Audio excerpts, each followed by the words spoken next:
Welcome to Health 2.0. My name is Malika. Joining me today is Reginald. Would you do us the honor of fully introducing yourself and tell us what you do?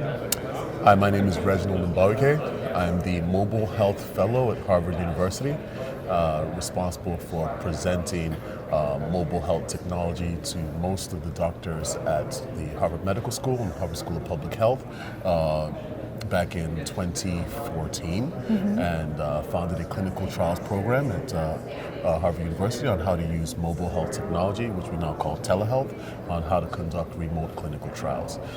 Founded a startup called Give 'em Health and launched the Give 'em Health app PostCovid, the PostCovid Give 'em Health app last year. This is fantastic.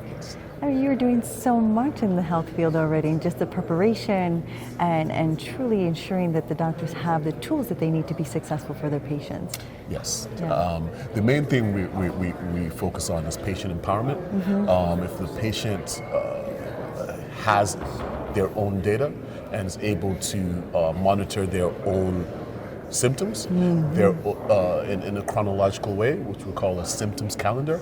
They're able to, when they do have a telehealth visit with the doctor, provide the doctor with more chronological data to have a pathological understanding of what is actually going on with the patient, so that 15-minute, which generally sometimes it's like 5 to 10-minute doctor visit, has more pathological data to give the doctor more a better way to deal with the patients. Yeah, it's just a more thorough understanding of everything that's happening, including their personal habits and how maybe their diet or their just choices of rest are influencing everything else, right? Absolutely.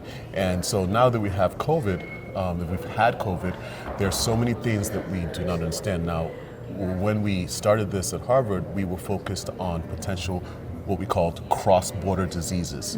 So when we started this, that's when Ebola came out, and then Zika came out. So we were focused on conducting clinical trials. So we were kind of prepared in the assessment of patient empowerment and what the data could do. So now that we have COVID, it's a cross-border disease with things like, if you've had the COVID vaccine, there are actual post-COVID vaccine risks that we still do not know about. They have post-COVID risks. For example, I had COVID. After I had COVID, I went through several months of depression. I had no idea that it had to do with the COVID until I went to study and realized that COVID causes depression. It causes a certain kind of brain fog. So how many post-COVID diseases do we have? How many repercussions do we deal with? How many other illnesses could be amplified by that kind of thing? So the actual first commercial product we brought out is based on post-COVID potential assessment, and so that we could use this as an example on other diseases on how to deal with them. And so right now, I imagine that all of the doctors and their patients who are using this tool is basically compiling into some sort of possible data analysis for the future, understanding some of these repercussions, right? This is fascinating work.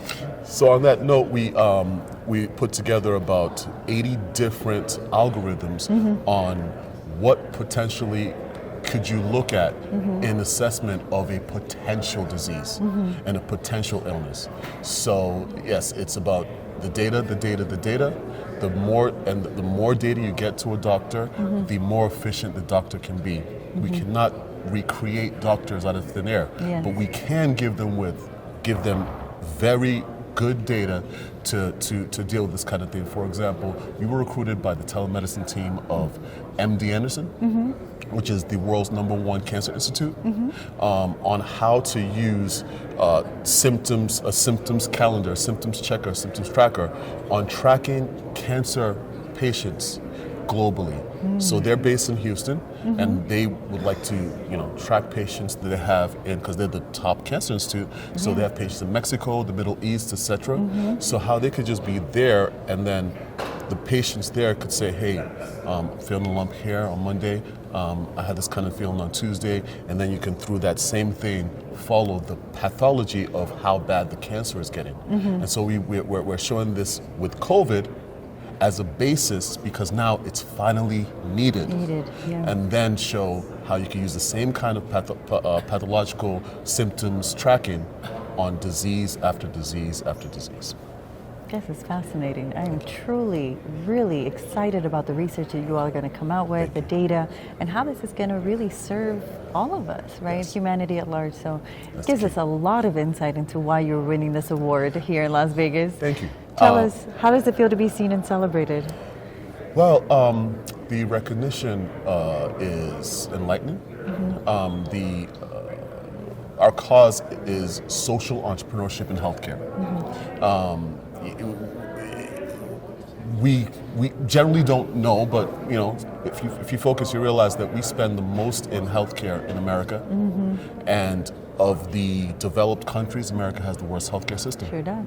So, having social impact innovation in the healthcare system is necessary, and to be one of the few who's focused almost 10 years now?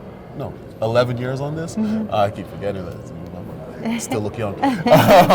Indeed you are. Thank you. And finally getting recognition for the social impact of my technology, and what we've done at Harvard is feels good. Well, your humility is admirable, because the impact that you're having will be tremendous. It is extremely important work, and I want to celebrate that. Thank you very much. Now, how has your Health 2.0 conference experience been so far?